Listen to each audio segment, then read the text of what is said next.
The rain was coming down in violent sheets when I saw her, my 13-year-old daughter Alyssa, soaked to the skin, shivering in her wheelchair under a narrow awning while the clubhouse doors stayed locked. And behind that glass stood Veronica Blaine, arms crossed, watching like my child was nothing more than a nuisance. That was the moment I stopped being just a neighbor and became a storm of my own. What would you do if someone locked your disabled daughter outside in a thunderstorm on purpose? Have you ever seen cruelty so deliberate it leaves you frozen, then boiling with rage? Because that's exactly what happened to my 13-year-old daughter Alyssa last spring. And the woman who did it, she thought she could hide behind her title, her HOA position, her smug little rule book. But she didn't count on who I was or what I would do to protect my child. My name is Celeste Harper. I'm 48 years old, a senior civil rights advisor with the U.S. Department of Justice. I've spent over 2 decades prosecuting discrimination cases and fighting for marginalized communities. I'm also a widow. My husband Marcus died 4 years ago in a car crash that nearly destroyed us. The only thing that kept me breathing was Alyssa, my brilliant, determined, fiercely funny daughter. She has muscular dystrophy and uses a wheelchair, but don't you dare pity her. She's sharp as a whip, obsessed with space and classical mythology, and has a laugh that makes everyone else in the room join in, whether they get the joke or not. Swimming is her therapy, her escape. In the water, Alyssa finds freedom.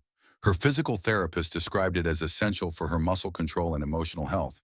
So when I accepted a position that would require relocating to Virginia, I picked Rosewell Gardens specifically for the accessible pool they advertised. A modern, inclusive, family-friendly gated community the website promised. ADA-compliant facility, supportive HOA, and an active neighborhood culture. That brochure is still on my fridge. Every now and then I look at it and laugh because it couldn't have been further from the truth. At first it seemed ideal. Our neighbors waved. The clubhouse looked pristine. The pool sparkled. Alyssa swam almost every evening after school, laughing as she glided through the water like she belonged there. Then came the subtle looks, the 2 long stares, and finally the words. They came from Veronica Blaine, the 57-year-old HOA president, with a short blonde bob, a pearl necklace she probably wore to bed, and the kind of thin-lipped smile that made you feel judged even when she was saying hello. She approached me one day near the pool and said, "Mrs. Harper, we try to keep a certain aesthetic in the community. The tires on your daughter's chair, they leave tracks on the tile." I remember blinking, unsure if I'd heard her right. "It's a wheelchair," I replied calmly. "She uses it to move." Veronica smiled sweetly as if I were the one being unreasonable. Of course, of course. I just thought, maybe the downtown center would be a better fit for her needs. They have staff who are used to those sorts of situations. Those sorts of situations. That was the beginning. I wanted to yell. I wanted to throw that inclusive brochure in her face. But instead, I did what I've trained myself to do, what every woman of color in a position of power has had to do. I stayed composed. I made mental notes. I documented. A week later, new pool rules appeared on the HOA bulletin board. Therapy-related pool use restricted to 6 to 7 a.m. Monday to Friday, 1 hour at dawn, when most kids are barely awake. The rule wasn't sent out in the newsletter. It wasn't emailed to residents. But it was posted legally, they'd argue, and it was clear who it targeted. I took a photo, printed it, filed it. Then the notes started appearing, left on our windshield, taped to our mailbox. The pool is for fun, not rehab.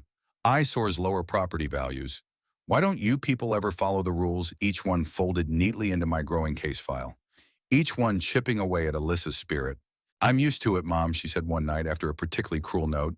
"Don't worry," but I did. I worried more than I let her see. Then came April 21st, a Tuesday. I'll never forget the way the clouds rolled in heavy and fast. Alyssa had been excited about her swim all day.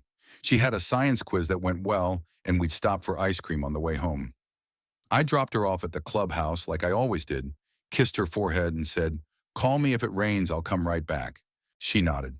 "I'll be fine." She always says that. She always wants to be strong. I was on a Zoom call with DOJ attorneys discussing a housing discrimination case when I got the text. Unknown number. "Your daughter is locked outside the clubhouse. Rain, come now." I bolted. No shoes, no coat. Grabbed the keys, still mid-sentence on the call. By the time I pulled up, the storm had unleashed hell. The rain was pounding in thick sheets. Lightning slashed across the sky. And there, under a tiny awning barely wider than her chair, was Alyssa, soaked, shivering, her hair plastered to her cheeks, her arms wrapped tightly around her chest, her lips purple. I jumped out of the car, my own breath catching at the sight of her. "Baby," I shouted, running to her, pulling off my blazer to drape around her shoulders. She smiled, actually smiled. "I'm okay, Mom. Just wet." I was shaking. "Why didn't you call me?" She lowered her eyes. "My phone's inside. I left it in my locker when I went to rinse off. When I came back, the door was locked." I turned toward the glass doors, and there she was. Veronica Blaine, arms crossed, dry, comfortable, watching us like we were a problem to be solved, not a mother and child in distress. I marched up to the door. She didn't open it, just cracked it enough to let her voice through. "The facility is closed due to inclement weather," she said flatly. "You can collect her belongings tomorrow." I stared at her. "My daughter is 13. She has a muscle disorder. She's sitting in a thunderstorm and you've locked her out." Veronica's expression didn't change. "We can't risk the floors being damaged. The wheels. The mud." Her voice trailed off. I stepped forward. "You realize this is a violation of the Americans with Disabilities Act, right? And possibly child endangerment." She shrugged. "You people always play that card." "That card?" I took a slow breath. "I'd prosecuted people for less." That's when Derek Monroe appeared. The clubhouse manager, a quiet man with a slight limp and steady eyes. He moved fast, taking in the scene, then brushing past Veronica. "Miss Harper, let me get your daughter's things." Veronica blocked his path. "You work for the HOA, Derek." He didn't blink. "No, I work for the management company, and I'm not letting a kid freeze out here because of your bias." He pulled out a ring of keys. Veronica's voice rose. "You'll regret this. I'll have your job." He looked her dead in the eyes. "I've survived a war. I'll survive you." Just then, Dr. Reena Patel came jogging up under an umbrella, phone in hand. "I've been recording," she said calmly, "and I'm a licensed pediatrician. I can testify to the health risks of prolonged exposure for a child with muscular dystrophy." Veronica turned crimson. "You can't record me." "That's illegal," Reena smiled. "Virginia is a one-party consent state, and this is a public access facility." I turned back to Veronica and finally let the mask drop. "You want to talk about jobs?" I pulled out my badge. "Celeste Harper, Department of Justice, Civil Rights Division." Her mouth opened, closed. "I've already contacted federal counsel. This entire incident is going on the record." As if on cue, 2 police cruisers pulled up. Lights flashing. An officer I recognized stepped out, Officer Dana Jefferson. She took one look at Alyssa and moved fast. "Get this child inside, now," Veronica stammered. "They're trespassing," Dana cut her off. "Save it. We've had 3 calls about a child left in the rain. You're the one being investigated now." She turned to me. "Ms. Harper will take your statements inside." That night, as I dried Alyssa's hair in the locker room, I knew something had shifted. The storm hadn't just broken the sky open. It had cracked something in our community. And I was ready to walk through that crack and make damn sure it never closed up again. Because what Veronica Blaine didn't know was that she hadn't just locked a girl out of a clubhouse. She'd unlocked a fire in me, and that fire was only just getting started. The next morning, the storm had passed, but the damage was far from over. I sat at our kitchen table, the steam from my coffee curling up into the early light, but I couldn't taste a thing. Alyssa was upstairs, still asleep, her damp wheelchair, towel dried and set by the back door. But I couldn't sleep. I hadn't all night. Every time I closed my eyes, I saw her soaked, trembling, trying to smile through purple lips. And I saw Veronica Blaine's face behind that glass door, calm, smug, utterly indifferent. She had locked my daughter out, on purpose, in a storm, and she thought she could get away with it. But she had no idea who she was dealing with.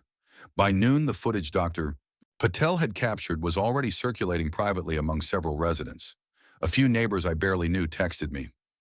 "We stand with you. This is outrageous. Whatever you need, I'm here." Then the doorbell rang. Derek Monroe stood on my porch with a clipboard and a look that said he meant business. "Emergency HOA board meeting," he said. Tonight at 6. Veronica doesn't get to hide from this. We're going to hold her accountable. I nodded. I'll be there. He hesitated. Celeste. She's already trying to control the narrative. Sent out a message this morning saying the clubhouse was closed for safety, that you caused a scene. I let out a sharp laugh. Let her try. I've got federal law, video evidence, medical testimony, and a daughter who could outshine every last one of them. Derek smiled. Thought you might. By the time the meeting started, the Rose Will Gardens clubhouse was packed, standing room only. I counted nearly 100 people, including families I'd never met. Veronica sat at the front, stiff-backed, dressed in a conservative navy pantsuit and clutching a leather folder. Her lawyer sat beside her, an expensive-looking man with slicked-back hair and the kind of smirk that said he thought this would all blow over with a few words of legalese. When the HOA vice president, an older gentleman named Bruce Gentry, called the meeting to order, the room fell into an almost reverent silence. We are here tonight to address a serious incident that occurred yesterday involving a resident child and actions taken by our HOA president. He glanced at Veronica, then at me. We'll be hearing statements. This meeting is being recorded. Veronica's lawyer stood first. My client, Ms. Blaine, categorically denies any wrongdoing. The clubhouse was closed due to a developing weather event. Safety procedures were followed, and any suggestion of targeted discrimination is a gross misrepresentation. Derek's hand shot up. Can I respond to that? Bruce nodded. Derek walked to the front of the room and faced the crowd. I'm the clubhouse manager. I've worked here 7 years. Not once have we ever closed the facility for a thunderstorm. In fact, the policy states that during severe weather, the clubhouse remains open so residents can shelter safely. Veronica never contacted me, never sent a notice. She made the decision on her own and then locked the doors. And when I arrived, I saw Alyssa Harper, age 13, wheelchair-bound, sitting outside soaked in rain because someone decided her wheels might make the floor dirty. Gasps, whispers. The room was beginning to shift. Veronica whispered something sharply to her lawyer, who placed a hand on her arm. Bruce nodded. Dr. Patel, would you like to speak? Rena stepped forward, holding up her phone. I'm a pediatrician. I live 3 houses down from Celeste and Alyssa. I saw what happened, and I recorded everything from the moment I saw Ms. Blaine lock the door. On that recording, you will hear her say, I don't want her wheels tracking mud on my floors. And later, this place isn't meant for people like her. The murmurs in the room grew louder. A woman near the back raised her hand. I'd like to speak. It was Mrs. Alvarez, who lived 2 streets over. Last year, Ms. Blaine denied our request to build a ramp for my mother, who uses a walker. Said it would disrupt the neighborhood's charm. Then another hand. She fined us for planting native wildflowers, called them too messy. A young man stood. She told me my pride flag was hurting property values. The stories poured in, one after another, years of quiet resentment erupting like a dam breaking. When it was finally my turn, I stood slowly. I had written nothing down. I didn't need to. I walked to the center of the room and looked around. My name is Celeste Harper. I'm a mother, a civil rights attorney, and a federal advisor with the Department of Justice. But last night, none of those titles mattered. I was just a mother watching her daughter sit in a thunderstorm, locked out of shelter because someone decided she wasn't worthy of inclusion. This wasn't a misunderstanding. This wasn't policy enforcement. This was cruelty. This was targeted discrimination against a child with a disability. I paused, letting that hang in the air. And let me be absolutely clear, this community, this HOA, will be held liable if you allow that behavior to continue unchecked. I turned to face the board. Title II and Title III of the Americans with Disabilities Act require accessibility and prohibit discrimination by public entities and places of public accommodation. Fair housing laws provide protections for disabled residents against targeted harassment or exclusion, and yesterday multiple federal statutes were broken. I've already filed preliminary reports with both the DOJ and HUD, but I didn't come here tonight to threaten lawsuits. I came here because I want to live in a community that protects its children, not punishes them for needing help. The room was silent, dead silent. Then Bruce Gentry cleared his throat. We'll now take a board vote on the matter of HOA leadership. One by one, hands rose. Yes, yes, yes. Unanimous. Veronica Blaine was removed as HOA president, effective immediately. A no-contact order was issued barring her from interacting with Alyssa or myself. Derek Monroe was appointed interim accessibility coordinator. Veronica stood suddenly. "This is a witch hunt. You're all sheep." Her lawyer tried to calm her, but she shoved past the board table and stormed down the aisle. The crowd parted without a word.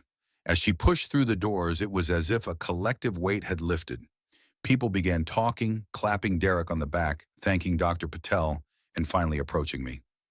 "I'm sorry we didn't speak up before. We've all seen her behavior for years. Your daughter's a hero."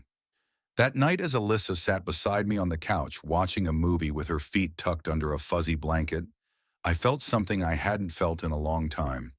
Hope. Not just for her, but for everyone who ever felt powerless. We'd stood up, we'd spoken, and the walls that had once felt so tall around us had cracked just a little. The battle wasn't over, but the tide had turned, and I knew deep in my bones that Rosewell Gardens would never be the same again. The fallout came faster than anyone expected. By the end of the week, Rosewell Gardens wasn't just dealing with a community scandal, it was facing a national spotlight. After Veronica Blaine stormed out of that HOA meeting, red-faced and furious, the story didn't die. It grew. Whispers turned into conversations, and conversations turned into headlines. The local paper ran a front-page piece titled, "HOA President Locks Disabled Teen. Out in Storm Mother is DOJ Civil Rights Attorney." Within 24 hours, it was trending online. By the time Monday rolled around, the Department of Justice had formally opened a civil investigation into housing discrimination at Rosewell Gardens. HUD joined in the following day. I recused myself from all proceedings, of course protocol required it, and I wanted no conflict of interest. But I didn't need to be involved directly. The evidence spoke for itself.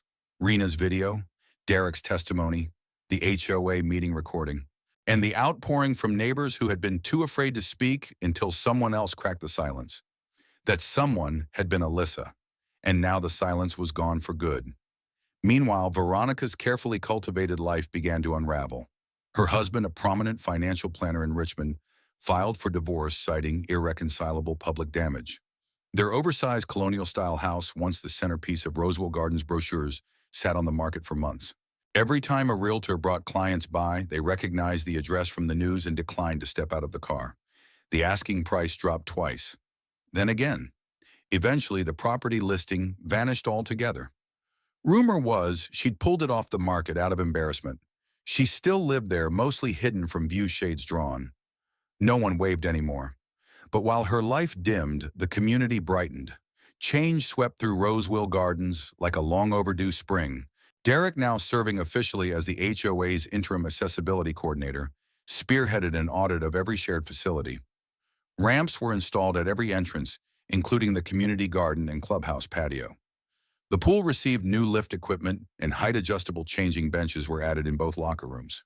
Derek brought in a consulting firm specializing in universal design and used part of the HOA reserve fund funds Veronica had fought tooth and nail to preserve for lawn maintenance to make the changes permanent. When questioned, the new board president simply replied, "This is what the money should have been used for all along." The transformation wasn't just physical, it was cultural.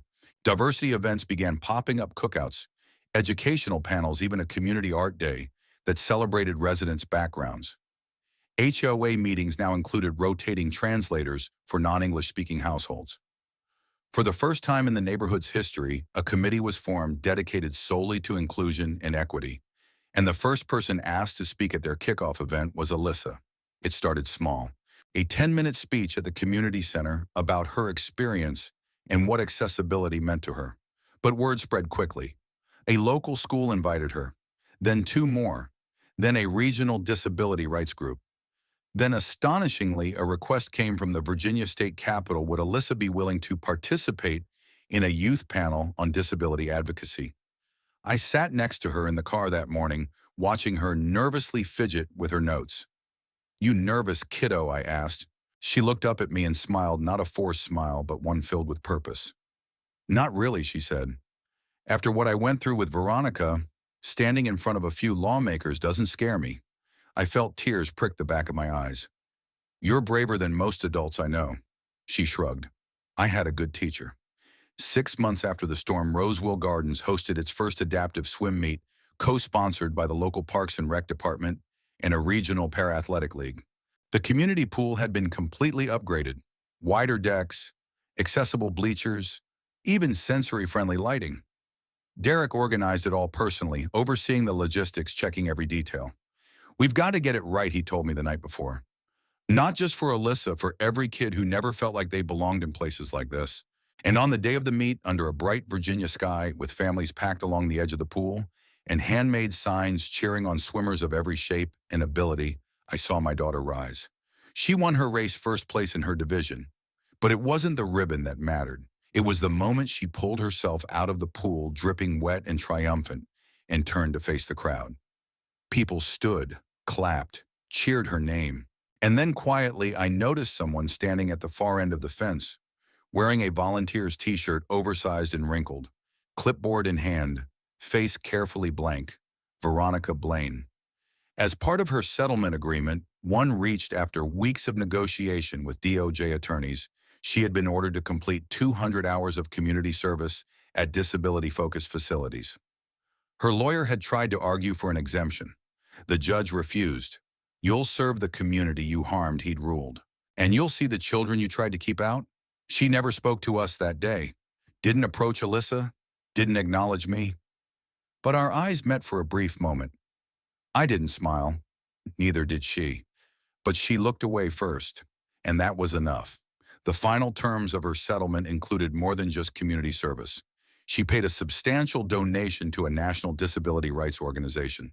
She was required to write a public letter of apology, which ran in the Roseville newsletter, though many suspected her lawyer penned most of it. She also had to attend a 6-month sensitivity training program led by the state's Civil Rights Commission. According to one insider, she never missed a session. Derek, for his part, had become something of a local hero. The county awarded him a citation for civic leadership. The new HOA board offered to sponsor his continuing education, and he enrolled in a part-time program focused on accessibility design. "Never thought I'd be back in school at 42, he told me with a grin. "But if I'm going to help fix these systems, I want to do it right." As for Dr. Patel, she joined the newly formed Inclusion Committee and began hosting monthly health workshops for parents with special needs children. One of her sessions, focused on emergency preparedness for families with mobility challenges, was picked up by a National Parent Alliance group and distributed as a best practice model. And Alyssa, she bloomed. She joined a youth leadership council for disability advocacy, was featured in a local magazine for her courage, got invited to speak at a statewide education summit on inclusive curriculum. The same girl who had once whispered, "I'm used to it," Mom now stood on stages teaching others how to speak up. She even started a podcast, Strong in the Rain, where she interviewed other young people about resilience, rights, and representation. And last month, we received a letter that brought it all full circle. It was from the Congressional Office on Disability Policy. Alyssa had been invited to testify before the House Subcommittee on Education and Accessibility as part of a hearing on strengthening ADA enforcement in private residential communities. I cried when I read it, not just because I was proud, but because I knew how rare it was for someone so young to be seen, heard, and taken seriously in rooms of that magnitude. We flew to D.C. the next week, and as we sat in the quiet holding room before her name was called, she reached over and squeezed my hand. "You were right, Mom," she said softly. Standing up made a difference. And when her name echoed over the speakers and she rolled forward to the microphone, there wasn't a single part of me that doubted it. That's what justice looks like, not just courtrooms and settlements. It's policy shifts. It's new ramps. It's one child becoming the spark that changes the way an entire neighborhood sees itself. We still live in Roseville Gardens. And yes, sometimes we pass by Veronica's house. She's still there, still quiet, still watching from behind her curtains. But the neighborhood has moved on, grown. Not because of her, in spite of her. That storm didn't just bring rain. It washed something away: complacency, silence, fear. And in its place, something stronger took root. Community, courage, change. So if you're reading this and you're facing a Veronica of your own, don't back down. Document everything. Know your rights. Use your voice. And if you can't find the door, build a ramp. Because justice may take its time, but it always finds a way through. And sometimes it arrives soaked to the skin, but standing tall. Just like Alyssa. Sometimes justice begins not with a courtroom or a headline, but with a mother racing through a storm for her child and a community deciding it's finally time to do what's right. The story of Celeste and Alyssa Harper is more than just an account of discrimination. It's a powerful reminder that silence can be complicity and that change often starts with a single act of courage. A child left out in the rain became the spark that lit a fire through an entire neighborhood. And what was once a place ruled by fear and exclusion was transformed into one of inclusion, compassion, and accountability. So what's the lesson here? If you or someone you love is facing discrimination, speak up. Even when your voice shakes, even when the odds feel stacked against you. Document everything. Know your rights, find your allies. You may be surprised by how many people are just waiting for someone brave enough to take the first step. Whether you're a parent, a neighbor, or simply someone watching injustice unfold, you have power. You can challenge unjust systems, question abusive authority, and demand better. This story also reminds us that appearances can deceive. Titles and positions do not grant moral authority. Veronica Blaine wore the badge of HOA president like armor, but it didn't protect her from the consequences of cruelty. On the other hand, Alyssa, a young girl in a wheelchair, showed more strength, grace, and leadership than many adults. And to those in leadership roles, whether in your neighborhood, school, or workplace, remember your actions ripple outward. You are either building bridges or barriers. Choose wisely. At us, Justice Stories. We believe that every story like Alyssa's deserves to be told, not just to expose the injustice, but to shine a light on the resilience, the healing, and the transformation that can follow. Because change is possible, and justice, even when it's delayed, always deserves its day. Thank you for listening to this story. If it moved you, inspired you, or reminded you of someone you care about, we encourage you to share it. Leave a comment, share your experience, or simply help someone else feel seen. This channel is about more than just storytelling. It's about building a community where no one gets left out in the rain. We appreciate every single one of you who tunes in, supports these stories, and chooses to stand up for what's right. Until next time, stay strong, stay aware, and always speak up for justice.